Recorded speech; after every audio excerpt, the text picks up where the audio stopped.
precisamos usar artimanhas para falar acerca de Jesus Cristo, mas sim a própria Escritura ela é tão perfeita e clara para a gente falar de Cristo, o homem mais importante da criação.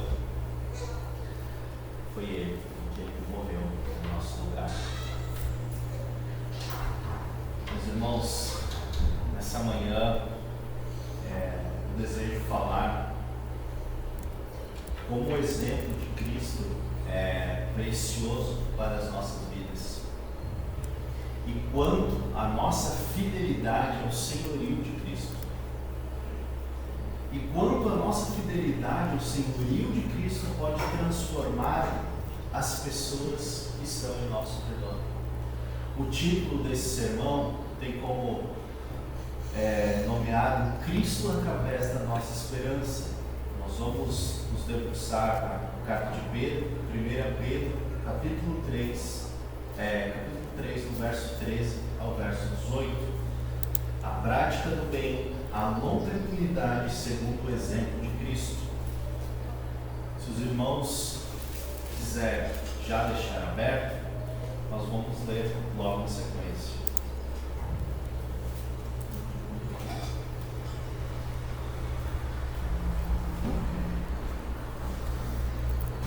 Existe um instituto chamado Rangaia, em Minas, São Paulo, que ele fez uma pesquisa muito interessante, isso foi mais ou menos em 2019, perguntando às pessoas quais as maiores influenciadores que conduziram alguém a Cristo, o que mais influenciou pessoas a ser conduzido a Jesus Cristo, aos cristãos, ao cristianismo, à fé cristã.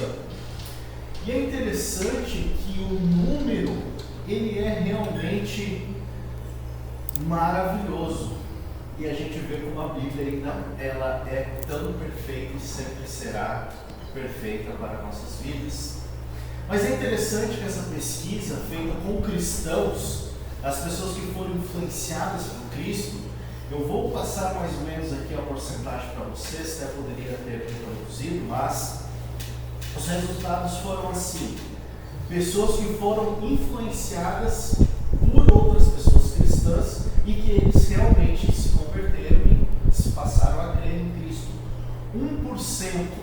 1% da pesquisa foram através de programas de TV. 1,1% através de filmes. 2,1% através de outros meios.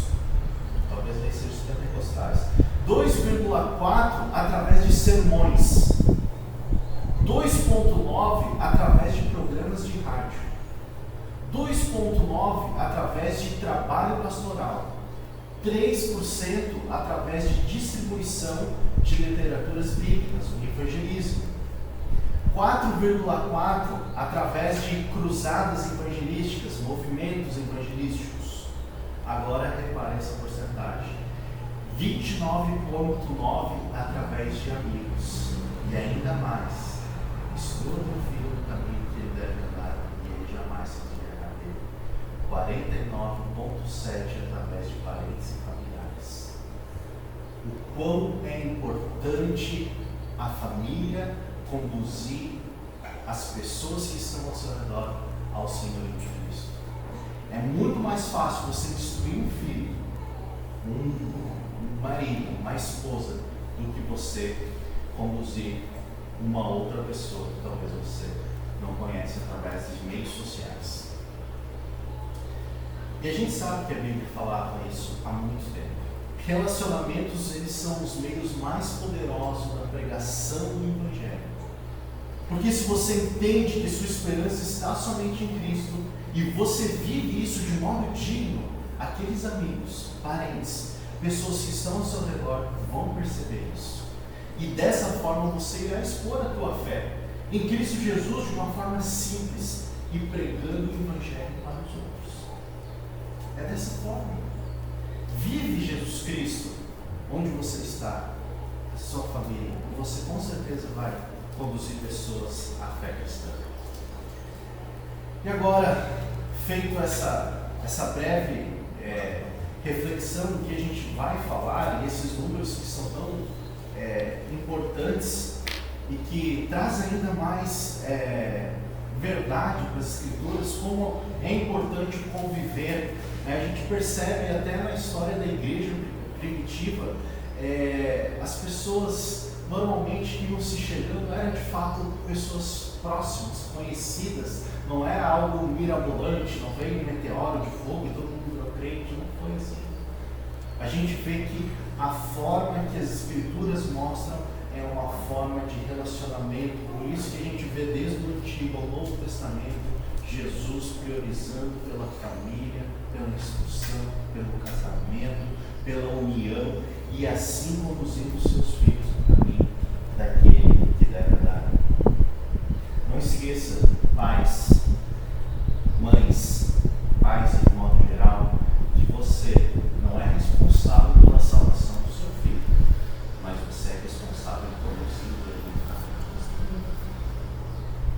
E isso é muito importante.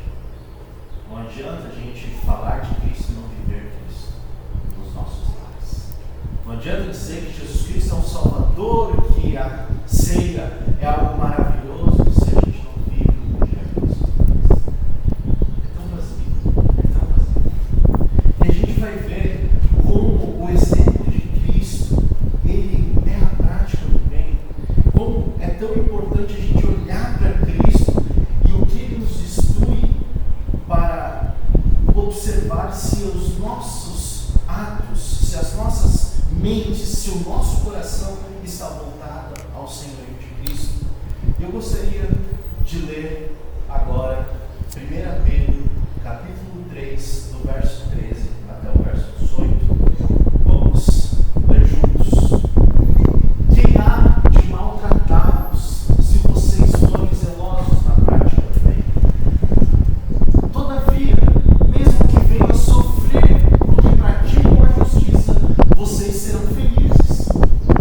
Não tema aquilo que lhes teme, não fiquem amedrontados. Antes, santifique-se Cristo como Senhor em seu coração. Estejam sempre preparados para responder a qualquer pessoa que pedir a razão da esperança que há em vocês. Contudo, façam isso com mansidão e respeito, conservando boa consciência, de forma que os que falam maldosamente contra o bom procedimento de vocês, porque estão em Cristo, fiquem envergonhados de suas calúnias. E é melhor sofrer por fazer bem, se for da vontade de Deus, do que por fazer mal. Pois também Cristo sofreu pelos pecados, uma vez por todas, o justo pelos injustos, para conduzir-nos a Deus. Ele foi morto no corpo, mas vivificado no Espírito. Vamos a Deus em oração. Senhor, a Tua palavra e o Teu exemplo é intocável, Senhor. É algo tão precioso e tão profundo, Pai, que o nosso ser se humilha diante da Tua santidade. O nosso ser não tem motivos de revogar ou questionar, Pai, o Teu senhorio, a Tua obra, Senhor. E além de tudo, a Tua obra que o Senhor fez por nós na cruz. E nós queremos, Pai, nessa manhã, entender a Tua palavra, entender o que o Senhor quer dizer nesse texto. E a minha oração, Pai, é que essa mensagem, Pai, edifique a Tua igreja, Pai, e me usa, Senhor, somente para Teu louvor, Senhor. Nos abençoe, abençoe os irmãos nesse momento, em nome de Jesus. Amém. Rapidinho, esse contexto que Pedro está escrevendo, lógico que eles estão na Ásia, justamente e possivelmente eles estão sofrendo por causa da fé em Cristo, uma certa perseguição. A gente observa, Pedro falando, mesmo que difamem e falem de vocês, continuem fazendo bem, porque esse é o bem, siga o exemplo de Cristo. Mas crendo que, independente da rejeição e dos acontecimentos, eles estão esperançosos na vinda de Cristo, assim como nós cristãos devemos estar. Muitas das vezes somos desencorajados justamente por alguns amigos, familiares ou quem está ao nosso redor. Às vezes até alguma circunstância que acontece na nossa vida durante o dia ou durante o momento de você se preparar para vir cultuar a Deus pode tirar a tua esperança de vir cultuar. Não deveria, mas nós devemos estar sempre preparados para poder cultuar ao Senhor. Mas entrando para o texto, olhando mais a fundo, quem poderia maltratar os que fazem o que é correto? É estranho, né? Você já viu alguém sofrer por injustiça? Possivelmente sim. A gente já viu circunstâncias de pessoas ser presas injustamente, tantas coisas que acontecem. Mas quem pode maltratar os que fazem o que é correto? Talvez o nosso coração ficaria satisfeito em maltratar alguém que faz o que é correto. Sofrer por ser justo deveria nos alegrar. Não tenham medo deles, mas busquem separar o seu coração para Cristo como sendo o seu Senhor e conduza a sua vida em meio às circunstâncias e se prepare para responder sobre sua esperança que os faz agir dessa forma. É interessante quando a gente olha para o texto e olha mais a fundo no verso 14 e 15, sofrer por ser justo deveria nos alegrar. Às vezes a gente sofre, não tanto, né, porque estamos numa geração um pouco mais frágil emocionalmente, então as palavras têm sido um pouco mais cuidadosas, mas ainda tem certos agressores da fé cristã. Mas quando nós somos injustiçados por causa da nossa fé, seria um motivo de alegria, porque nós estamos sofrendo por Cristo. Isso deveria encher nosso coração de esperança, como Pedro fala, e não tenha medo disso, mas busquem preparar seu coração para Cristo, porque essa é a esperança que vocês estão agindo dessa forma. Olha só que profundo isso. E quando a gente olha ainda para o verso 16, façam de sua defesa sua esperança com boa atitude, para que eles sejam envergonhados por ser difamadores. Uma certa vingança, me parece aqui, para que os teus inimigos sejam envergonhados por aquilo que falaram de você ou mentiram sobre você. Se Deus permitir o sofrimento, que seja por fazer aquilo que é correto. E se for perseguido por Cristo, pois Cristo também passou por isso para cumprir sua missão de resgate a nós. Então, muitas das vezes, a gente, quando se encontra em situações de dificuldades ou aflições, a gente esquece do exemplo precioso de Cristo.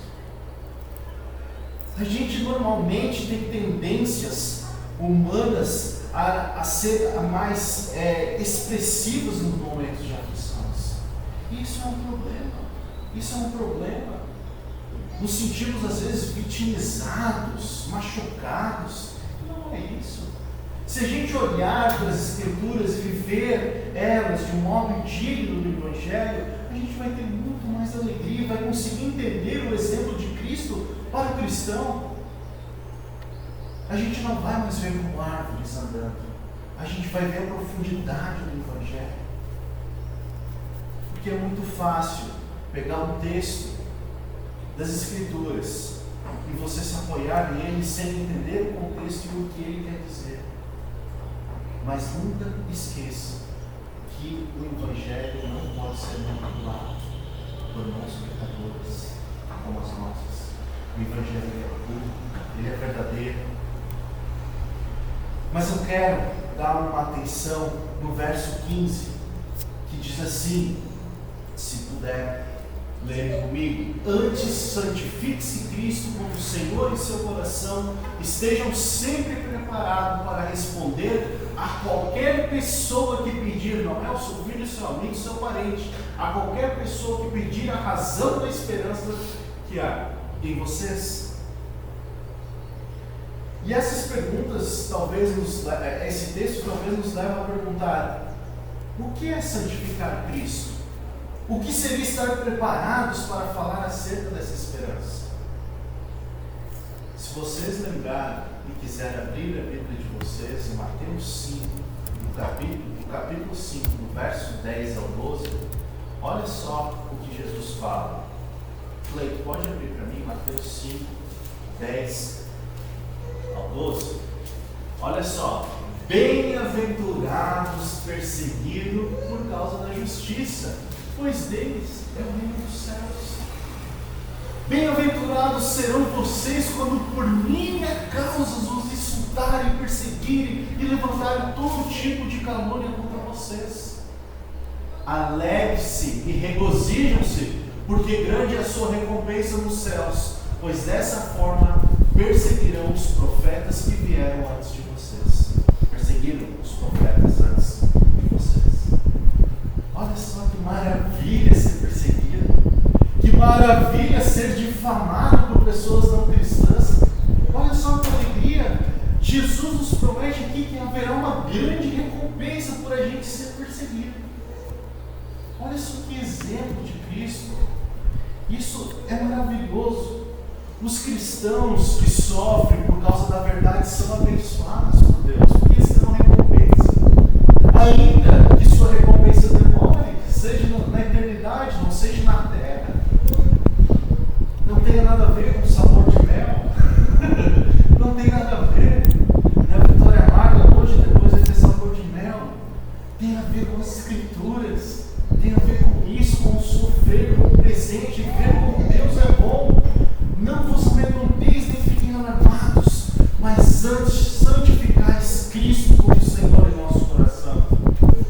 O interessante é que para o cristão, quando ele sofre injustiça, isso não deveria levar ele a uma murmuração, a uma reclamação, mas um testemunho.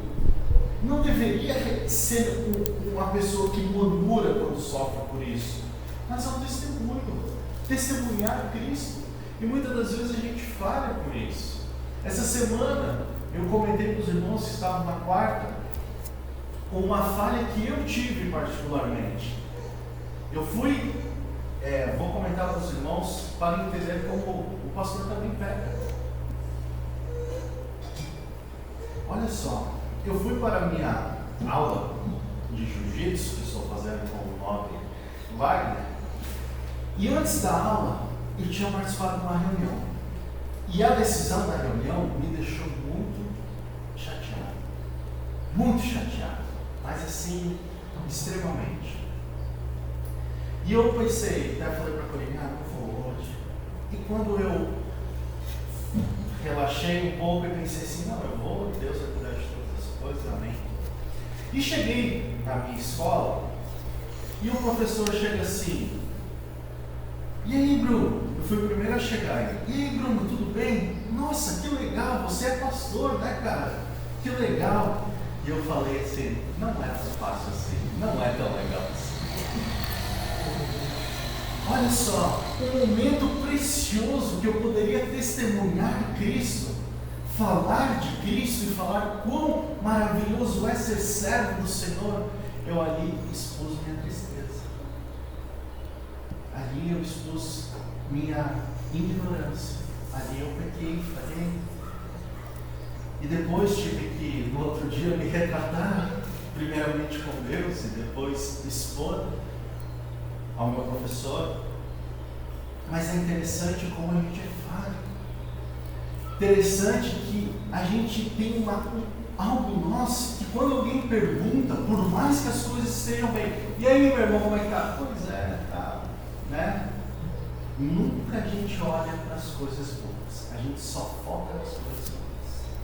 Isso aqui não é matéria de coaching, meus irmãos, isso aqui é matéria da raça humana, sempre está reclamando, sempre está dizendo que está ruim, está complicado, está difícil. A gente sabe que está difícil, mas a gente olha para as coisas boas. A gente só olha assim, isso aqui é ruim, ruim, ruim. Mas a gente não olha, isso aqui é bom, Deus me deu isso, Deus está me permitindo isso. A gente não olha assim.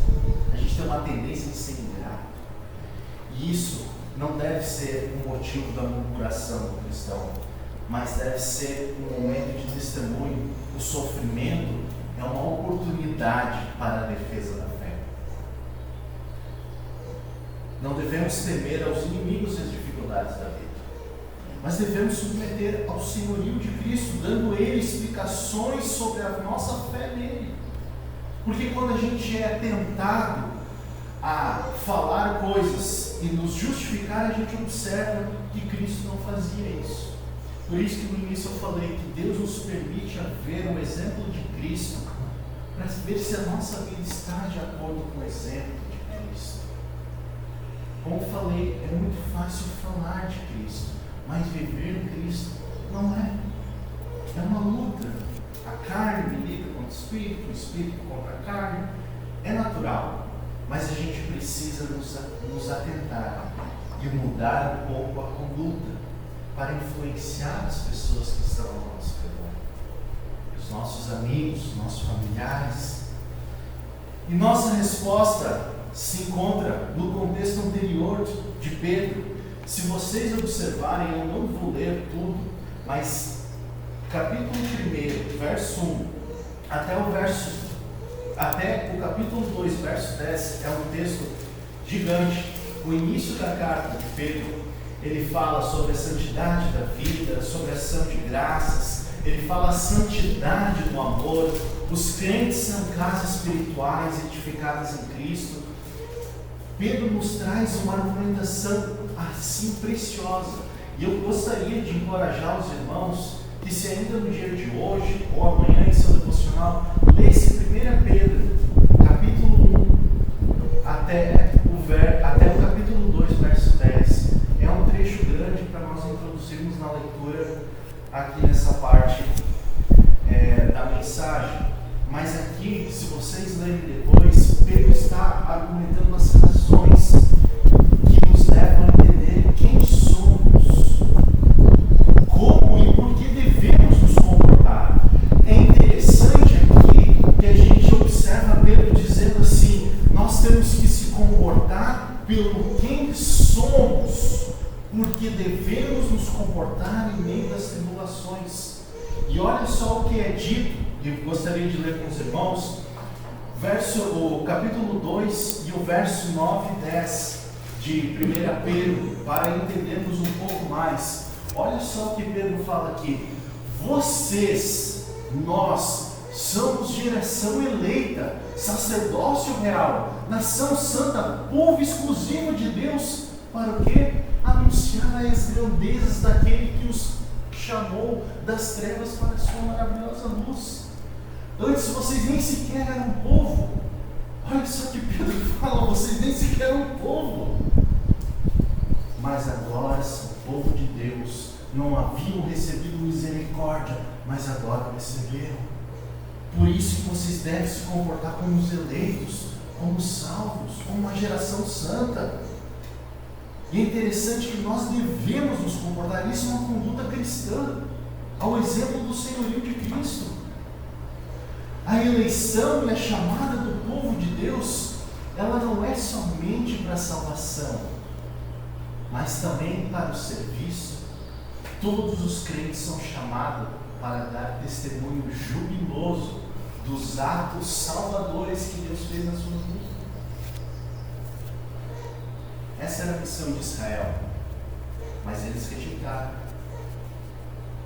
Agora essa missão foi passada por Cristo, o verdadeiro Israel, e para todos os que se identificam com Ele. Então, se você é cristão, você é chamado a isso. Se você crê que você faz parte da eleição, se você crê que você faz parte desse povo santificado, dessa geração eleita por Deus, comece a se comportar no exemplo de Cristo. E diante da afirmação de quem somos ele nos exorta a agir de maneira diferente no mundo, para testemunhar de Cristo aos incrédulos. Verso 11 e verso 12, Pedro ainda continua: amados, insisto, a palavra aqui, em que como estrangeiros e peregrinos no mundo, vocês se abstêm dos desejos carnais que guerreiam contra a alma. Verso 12: vivam entre os pagãos de maneira exemplar, para que mesmo que os acusem de praticar o mal, observem as boas obras que vocês praticam e glorifiquem a Deus no dia da intervenção dele. Olha só, é interessante que essas palavras, peregrinos e forasteiros, eram usadas no Antigo Testamento, que descreviam Israel no exílio, mas agora descrevem a igreja como verdadeiro povo de Deus que vive no exílio do mundo. Então Pedro nos exorta aqui para se abster das paixões carnais, das coisas que os outros podem julgar a gente, mas ter uma conduta boa. Mas também precisamos entender que quando Pedro fala sobre as paixões carnais em si, os desejos físicos não são errados em si mesmos, mas podem ser pervertidos pela natureza pecaminosa do homem.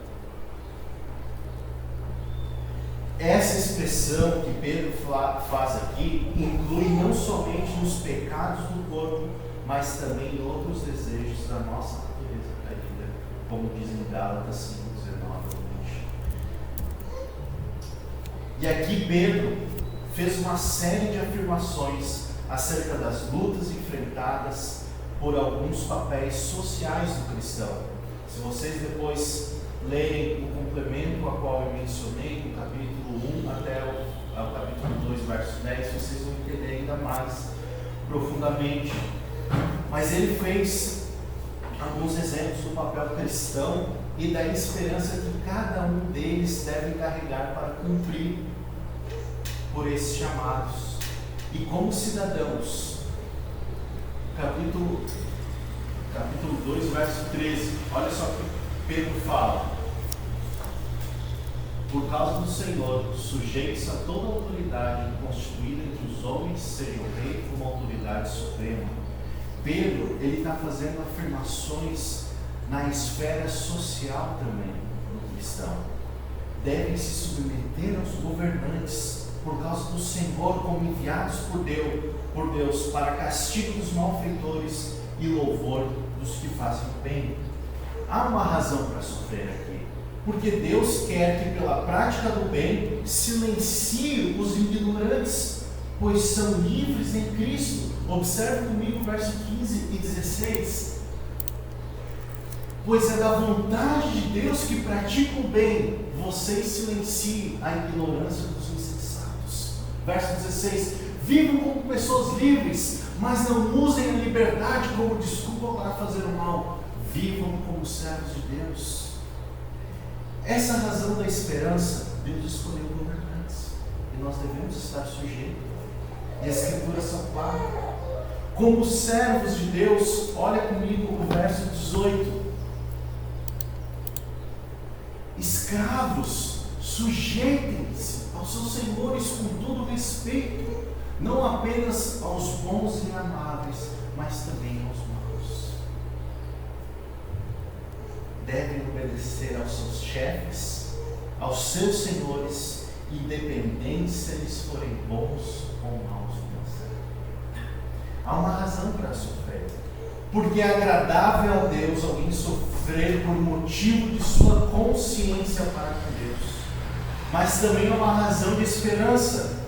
Jesus sofreu por motivo de consciência para com Deus diante de malfeitores, para cumprir sua missão e obedecer a Deus. Leia comigo o verso 21. Para isso vocês foram chamados, pois também Cristo sofreu no lugar de vocês, deixando o exemplo para que sigam os seus passos. Faz parte do sofrimento cristão, faz parte.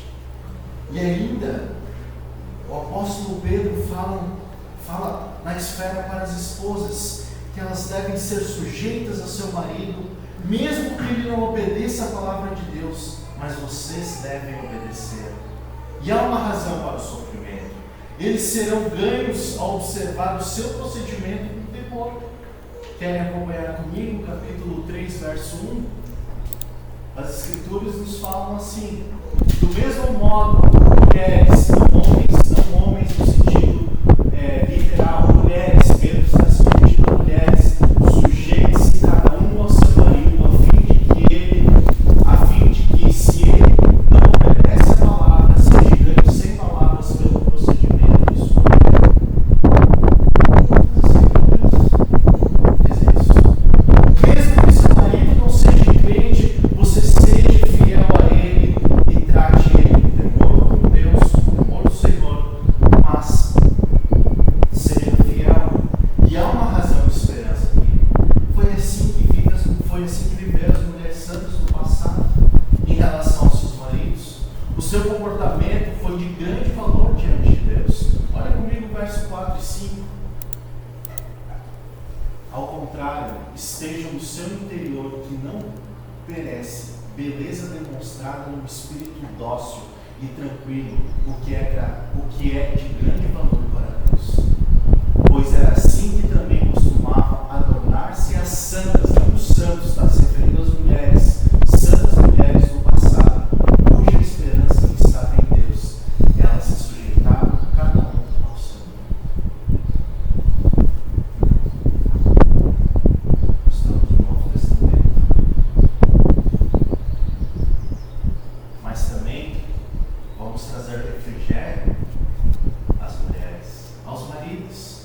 Olha o que Pedro fala: devem viver a vida comum do lar e se esforçarem para entender e cuidar de sua esposa como vaso mais frágil. Olha o verso 7 comigo do capítulo 3.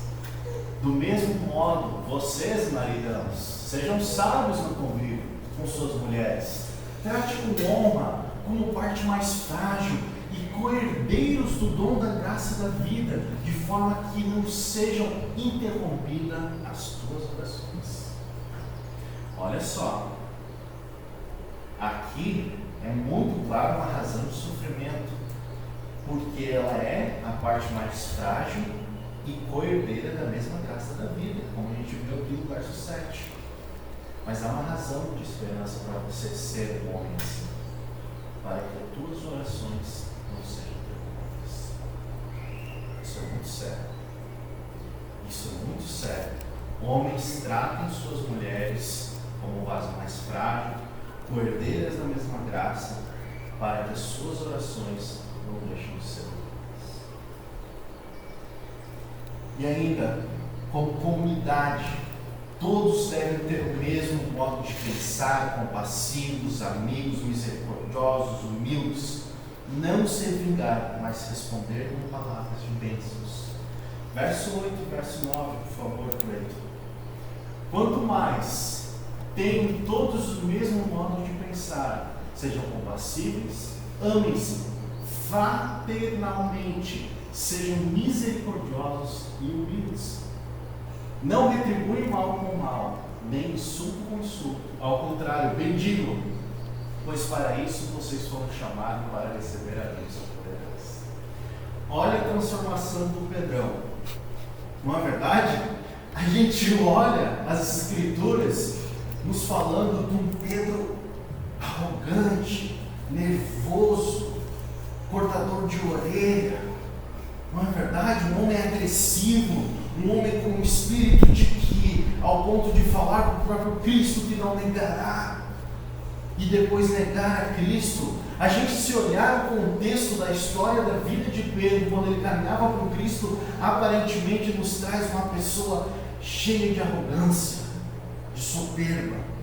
Mas a gente vê aqui agora, transformado pelo Evangelho, pois para que vocês foram chamados para receber a herança, não retribuem mal com mal.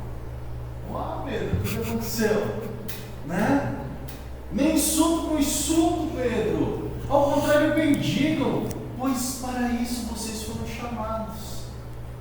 Esse é o poder do Evangelho na vida transformadora do coração.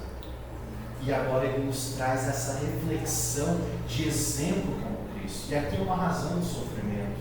Responder com palavras de bênçãos a fim de receber bênçãos de Deus. Mas também é uma razão de esperança. Deus olha para os que fazem o que é certo e julgará os que fazem o que é errado. Por isso devemos confiar na justiça de Deus e não buscar vingança, mas deixar que Deus vingue-se, e assim receberão bênçãos do Senhor e uma vida justa diante dele. Normalmente, quando somos tentados a se vingar, a gente esquece de Cristo. Se alguém faz mal, normalmente, vou responder com mal, não é verdade? E aí a gente usa aqueles versículos literais, mas tem que ser justo, não é verdade? A Bíblia fala para você não retribuir o mal com o mal, mas o mal com o bem. Mas você fala, mas isso aqui tem que ser justo. Cuidado, cuidado, para que a nossa vida esteja de acordo ao exemplo de Cristo. E ainda, caminhando para o fim, aquelas perguntas que a gente fez no início: o que é santificar a Cristo? O que é estar preparado para essa esperança? Santificar a Cristo, meus irmãos, é viver uma vida separada para o Senhor, no cumprimento da vocação de quem foi chamado, em qualquer lugar que você estiver. Lembra? Agora eu não vivo mais eu, mas Cristo vive em mim, e a vida que vivo na carne, vivo pela fé de Deus, que me amou e se entregou por mim. Quer comeis, quer bebeis, ou fazeis qualquer outra coisa, fazei para a glória de Deus. Devemos ser sal nessa terra, luz desse mundo. E ainda, caminhando para o fim, meus irmãos, caminhando para o fim, eu gostaria que os irmãos olhassem comigo no verso 18 do capítulo 3, a qual estamos olhando, que a palavra diz assim: pois também Cristo sofreu pelos pecados uma vez por todas, o justo pelos injustos, para conduzi-los a Deus. Ele foi morto no corpo, mas vivificado no espírito. Pedro aqui, ele faz uma transição do sofrimento do cristão para o sofrimento vicário de Cristo. Para quem não sabe o que é vicário, é aquele que substitui uma pessoa, aquele que vai no lugar de uma pessoa. O sofrimento de Cristo aqui ele é singular, não tem paralelo.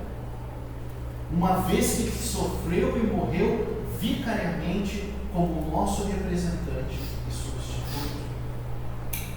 Com respeito à morte vicária de Cristo, quero ainda destacar 3 pontos. Primeiro, a sua eficácia. Pois Cristo morreu uma única vez pelos pecados. Cristo não veio, morreu, não teve vários sacrifícios. Foi uma vez. A morte dele foi eficaz. Cristo foi nosso exemplo na submissão a Deus, ao que Deus queria dele. Ele foi um exemplo de submissão. Ele não pecou, ele não falhou, ainda sendo carne como nós. E agora, ele é nosso exemplo do sofrimento. Ele se humilhou até uma morte de cruz, porque todos aqui sabem que ele era Deus encarnado. Portanto, a sua morte não foi um acidente. Jesus ia morrer de repente, mas foi uma agenda. Estava programado na soberania do Pai que o Filho seria morto. Sua morte não foi uma derrota, não foi uma derrota de Cristo na cruz, mas foi a maior de todas as vitórias. E é por isso que você está aqui ouvindo hoje, senão você estaria perdido. Sua morte fez cessar todos os sacrifícios judaicos, todos, por causa de Cristo. Pela morte de cruz, ele cancelou o escrito da dívida que era contra nós e despojou os principados e potestades. Sua morte foi a única e irrepetível, por isso ela é eficaz. Nunca mais acontecerá uma morte como essa, agora nós aguardamos que ele venha. E ela é eficaz e sempre será eficaz. O segundo ponto que ainda quero falar em cima desse verso, a sua forma, o justo pelos injustos. Podemos observar aqui uma situação em que toda a humanidade, sem exceção, está colocada de um lado e Cristo está no oposto, do outro lado, sozinho. Um justo pelos injustos, a palavra nos fala. Justos pelos injustos. Cristo sofreu não pelos justos, ou que se consideram justos, mas justamente pelos injustos. O apóstolo Paulo, aquele que foi bem justo, aquele judeu que sangrou tantas famílias, que matou tantos cristãos, a punho, fala assim: Cristo morreu por nós, sendo fracos, ímpios e inimigos.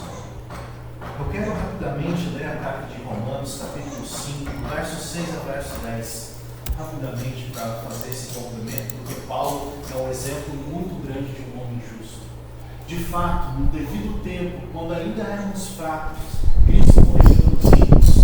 Dificilmente haverá alguém que morra por um justo, embora pelo homem bom talvez alguém tenha coragem de morrer. Mas Deus demonstrou o seu amor por nós. Cristo morreu em nosso favor quando ainda éramos pecadores. Como agora fomos justificados pelo seu sangue, muito mais ainda por meio dele seremos salvos da ira de Deus. Se quando éramos inimigos de Deus, fomos reconciliados com ele mediante a morte de seu filho, quanto mais agora, tendo sido reconciliados, seremos salvos por sua vida. Isso é maravilhoso. Jesus, ele foi nosso substituto e nosso fiador. Levou sobre si nossos pecados e foi traspassado pelas nossas iniquidades. Isso é perfeito. É interessante que Lutero usou um termo bem diferente por essa justiça de Deus. Ele falou que essa justiça de Deus por morrer pelos injustos era uma justiça alienígena. Ou seja, a justiça vem de fora para nós, não de dentro para fora. Porque ele entendeu que o justo vive pela fé. Lutero sofreu muito em se justificar por suas obras, em se declarar santos por suas atitudes diante de Deus. E por isso que ele usou esse termo. Parece uma justiça alienígena, que vem de fora, não vem de dentro. Eu não consigo me justificar. É Deus que faz. Vem de fora de nós. E somente o perdão, sem causa, pode igualar o pecado sem excusa. Cristo sofreu em nosso lugar. Aquilo que nós deveríamos sofrer, foi ele que sofreu. E terceiro e último ponto, o seu propósito de nos conduzir a Deus, o propósito da morte de Cristo, foi nos reconciliar com Deus. Simples, abrindo a porta da graça e dando acesso livre ao Pai. Romanos 5:2, abre para mim, por favor. Por meio de quem obtivemos esse acesso pela fé que está na graça com a qual nós somos filhos, e nos gloriamos na esperança da glória de Deus. Por causa de Cristo, nós temos acesso ao Pai. Com sua morte, ele inaugurou, com a morte de Cristo, ele inaugurou um novo e vivo caminho para Deus. Ele é o caminho que nos leva ao Pai. Jesus é o acesso do trono da graça. Ele é o acesso do trono da graça. É através dele. A palavra grega, prosaico, significa conduzir. E no Novo Testamento se usa 3 ocasiões o substantivo prosseguei, o verbo significa introduzir. Prossegue, o substantivo significa o direito de acesso. E mediante Cristo temos acesso a essa graça, como estamos vendo aqui.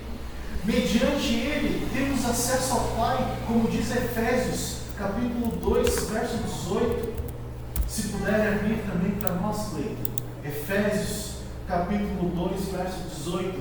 Por meio dele, tanto nós como vocês temos acesso ao Pai pelo seu Espírito.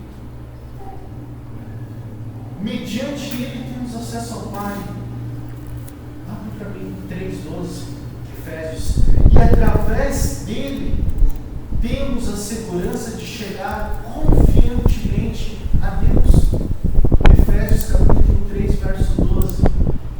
Por intermédio de quem temos livre acesso a Deus em confiança pela fé. Jesus leva homens à presença de Deus. Jesus leva homens à presença de Deus. E isso é maravilhoso. E se nós fomos chamados, somos essa raça eleita, nós devemos nos comportar de acordo ao exemplo de Cristo. Nós temos inúmeras motivações. Poderia citar muito mais motivações para nós agirmos ao exemplo do Senhor e de Cristo. Nosso coração deve estar inclinado para obedecer ao Senhor. Em tudo, em todas as coisas, colocar nossa vida no altar como sacrifício santo e agradável a Deus. Como Paulo diz em Romanos, o nosso vocacional é ser o sacrifício para Deus. E o que é estar preparado? Aquelas duas perguntas que fizemos no início: o que é santificar-se para Deus e o que é estar preparado para responder o chamado de Cristo e Ele ser a nossa esperança.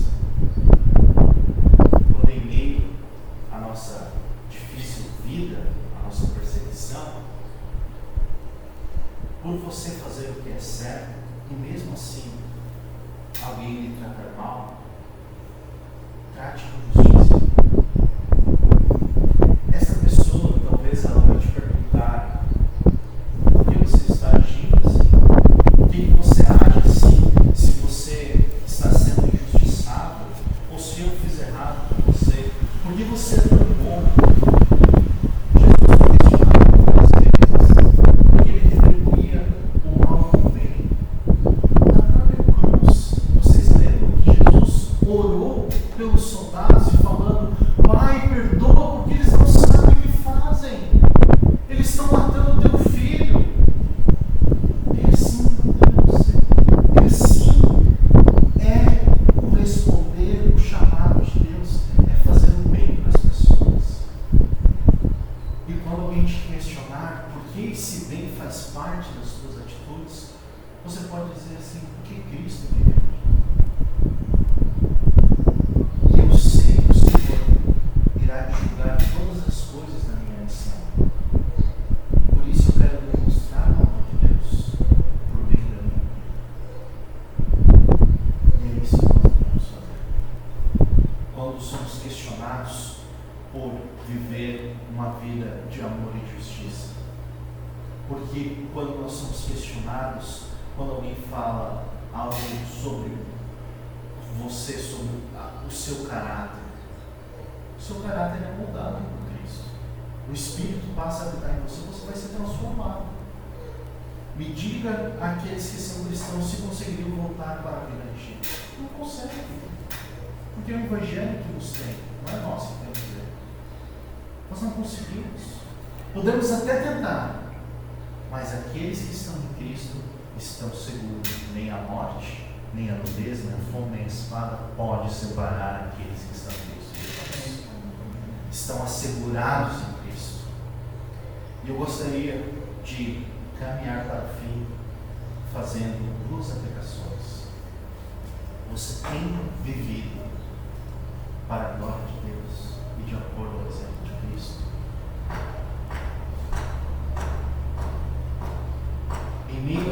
injustiças dessa vida. Você tem mantido sua piedade de modo que as pessoas percebam algo diferente em você. E parece que você não luta por vitórias a todo custo, mas parece não se importar com aqui e com agora, mas está esperando por algo maior, porque o reino da justiça e o reino de Deus fazem parte da sua vida e você não age com os outros, mesmo em meio às lutas. Eu quero finalizar trazendo essas reflexões para a nossa vida, dizendo que o maior campo missionário é aquele que estamos. Vocês sabiam disso? Normalmente, quando uma pessoa é recém-convertida, ele ouve falar sobre missão, ele quer comprar um passaporte para a África, para a Ásia, para algum lugar. Mas ele esquece de quantas pessoas estão ao nosso redor que precisam do Evangelho. O cara não evangelizou nem a família, nem a pátria. O maior campo missionário, eu estou falando que não deve missionários, então eu creio que deve missionários aqueles que são vocacionados por Deus. Estou falando aqueles que são chamados especificamente por Deus. Mas ainda temos várias recomendações que precisamos mostrar, por exemplo, a nossa família. O campo missionário é aquele lugar em qual nós estamos. Trabalho, escola, sociedade, etc. É a maior ferramenta de evangelização, sabe? O tempo está.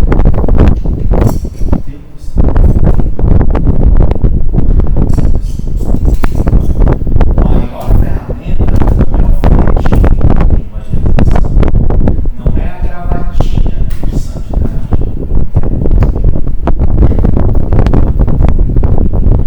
Isso é o maior testemunho de evangelização. E é fácil falar sobre Cristo. Você ouve aqui, ouve nos estudos, você tem em casa, você vê vídeos, você estuda, você faz devocionais. É fácil falar, mas o testemunho é o meio maior de evangelização. E a gente viu inicialmente nos números das pesquisas. Quando questionamos, quando somos questionados por que vivemos assim, aí podemos falar sobre a nossa grande esperança. Por isso que eu encorajo os irmãos a falar dessa esperança. Primeiro, agir como exemplo de Cristo. Sabemos que somos falhos, somos pecadores, mas você também tem uma consciência de que é viver o exemplo de Cristo. Você sabe que você vai falhar, vai pecar, mas você vai continuar lutando para seguir o exemplo de Cristo. Mas a gente precisa cultivar os relacionamentos, família, trabalho, amigos, pois o Senhor pode usar as nossas vidas para alcançar os outros, por causa de nós seguirmos o exemplo de Cristo. Esse é o momento de evangelização. Que os nossos corações, nossa mente, estejam voltados a viver uma vida digna. Porque além de tudo sermos julgados, prestaremos contas diante do Senhor. Estamos justificados, sim, mas o Senhor irá nos conversar bem de pertinho e vai ser maravilhoso. Por isso que nada melhor do que andar com uma mente tranquila. Pessoas às vezes caminham com mentes escravizadas por causa de pecados antigos, por causa de desejos carnais, por causa de momentos instantâneos, por tantas coisas, por tantas besteiras. Fico ansiosa por tantas outras coisas desta terra. Mas se esquece de olhar para Cristo. E o meu encorajamento, meus irmãos, para nós como igreja, é olhar para o exemplo de Cristo com muita fidelidade, para que a gente possa ser usado por Ele. Amém?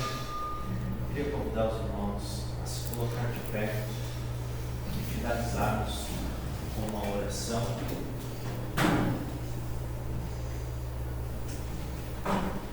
Senhor, nosso Deus,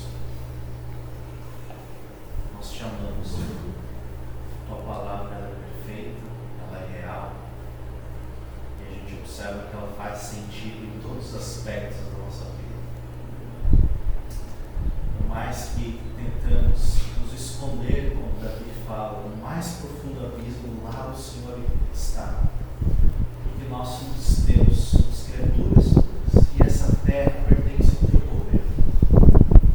Nós queremos, Pai, como igreja, entender profundamente, Pai, o exemplo de Cristo, passar a viver. Sabemos que Cristo abriu esse novo caminho vivo para acesso a Ti, para sermos reconciliados com o Senhor. E queremos, Pai, nessa manhã, pedir para que o Senhor nos ajude nas nossas atitudes, que o Senhor nos transforme cada vez mais a Tua imagem, a Tua semelhança, Senhor. Para que sim, Pai, mesmo injustiçados, mesmo difamados, Senhor, por outras pessoas, a gente possa responder com clareza, porque somos Teus filhos e amamos o Senhor, e nós estamos firmados na esperança de Cristo. E a gente possa ser exemplos, influenciar pessoas com o nosso testemunho. Nos ajuda, Pai, a ter, Senhor, a Tua imagem e semelhança em nosso viver. Nos livra de nós mesmos, Senhor, e faça, Senhor, que a Tua glória seja manifestada em nossas atitudes. Nos faz, Senhor, cada vez mais parecidos contigo. É a nossa oração, Pai, nessa manhã. É a nossa oração. Que o Senhor nos ajude, abençoe nossa semana e abençoe cada irmão presente.